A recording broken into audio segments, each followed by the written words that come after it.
We are now into the brand new season of the English Premier League. And I want to applaud the English referees for one conspicuous change to their approach this season. That is the willingness of the on-field referees to look at the television replays during VAR decisions. Up to last season, the referees seemed lazy and unwilling to exercise that option, routinely taking the word of their VAR colleagues. It's early, but the referees are getting more decisions right than wrong this season. There is a nagging issue, though, of the handball penalty rule.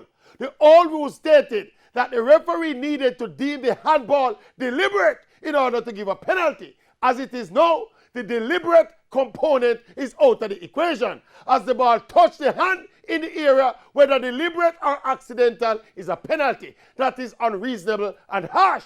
We saw Manchester United getting punished over the weekend for a handball that was totally accidental. We're not really sorry for them. Yes. But a player cannot cut off his hands when he's running and defending.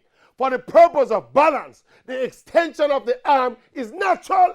All a forward has to do nowadays is to scoop up the ball onto the defender's hand, and that's a guaranteed penalty. That is madness. I tell you, in the quest to encourage more offense and more goals and more excitement in football, we must be careful not to destroy the balance of the beautiful game.